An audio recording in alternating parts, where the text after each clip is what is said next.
Nas ruas, a maioria da população brasileira não tem dúvida. A redução da maioridade penal de 18 para 16 anos é uma medida que deve ser adotada aqui no país. Eu sou a favor. Eu acho que tem que reduzir para melhorar a situação. Sou a favor dele ser preso, né? Porque se eles podem fazer o crime, eles podem pagar por o que fizeram também, né? Totalmente a favor. Eu acredito que não teria o porquê pessoas não poderem responder sobre suas próprias responsabilidades, né? O assunto polêmico voltou à discussão no final do mês de março deste ano. Depois de 22 anos parada, a proposta de emenda à Constituição, a PEC, que reduz a maioridade penal de 18 para 16 anos, foi aprovada pela Comissão de Constituição e Justiça da Câmara e agora tramita novamente no Congresso Nacional.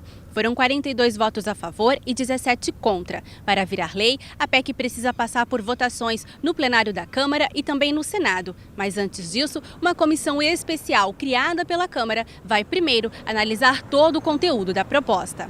A comissão especial, formada por 27 deputados titulares e 27 suplentes, terá o prazo de 40 sessões para dar o parecer, o que deve levar aproximadamente 2 meses. Se aprovada na comissão, a PEC deverá ser votada pelo plenário da Câmara em 2 turnos. Para isso, são exigidos em cada uma das 2 votações 308 votos, do total de 513 deputados. Depois de aprovado na Câmara, a PEC segue para o Senado, onde novamente será analisada pela Comissão de Constituição e Justiça e depois pelo plenário, onde são exigidos também em 2 turnos de votação 49 votos entre os 81 senadores. Se o Senado aprovar o texto como recebeu da Câmara, a emenda é promulgada pelas mesas da Câmara e do Senado. Apesar de ser praticamente um consenso favorável entre a sociedade, para muitos especialistas, a redução não é a melhor solução, como defende o professor de Direito da Criança e do Adolescente aqui da FURB. Nós temos no Brasil 25, mais ou menos, milhões de adolescentes de 12 a 18 anos que são atingidos por essa PEC, né, pela redução da idade penal. Isso representa 15% da população brasileira. Desses 25 milhões, apenas 0,2% é que estão nos programas socioeducativos, de meio aberto e de meio fechado. Isso significa, é o mínimo de adolescentes que estão na relação com a violência. Reduzir a idade penal é um discurso falso, falacioso. O juiz da Vara da Infância e da Juventude de Blumenau também compartilha da mesma opinião, afirmando que a medida deve aumentar a violência no país. A sociedade espera um remédio e essa PEC será um veneno.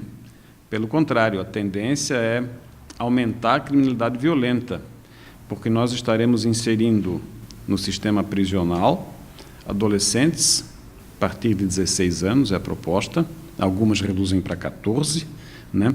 Adolescentes que têm alta capacidade de aprender, alta necessidade de conviver em grupo, de serem recepcionados por um grupo, e baixa capacidade de conter os seus impulsos, apesar de estarem bem informados e saberem o que é certo e o que é errado. Os profissionais se baseiam nos índices de crimes cometidos por menores de idade, que, segundo eles, são menores se comparados aos cometidos por adultos. De 100 crimes que se cometem com adultos, 10 são cometidos por adolescentes e apenas 1 ou 2 são graves. Os outros são furtos e 87% dos adolescentes que cometem ato infracional estão comprometidos com a droga. Significa, o governo não combate a droga, deixa entrar toneladas de droga, os adolescentes vão absorvendo porque 90 e poucos por cento desses adolescentes vivem em famílias que não têm até um salário mínimo de renda. Estatisticamente, o percentual de adolescentes autores de ato infracional, ou seja, crime grave, é mínimo. Fala-se nacionalmente que esses crimes graves não chegam a 1%. Então, reduzir a maioridade penal para atingir 1% dos casos, francamente, não me parece que seja uma resposta adequada para a solução do problema. A condição do atual sistema prisional do país é outro ponto de argumento dos especialistas. O Brasil tem uma média de 190 internações para adolescentes, tipo prisão do adolescente no Brasil. Há uma demanda só para os adolescentes de quase 4.000 vagas. Imagina no adulto também.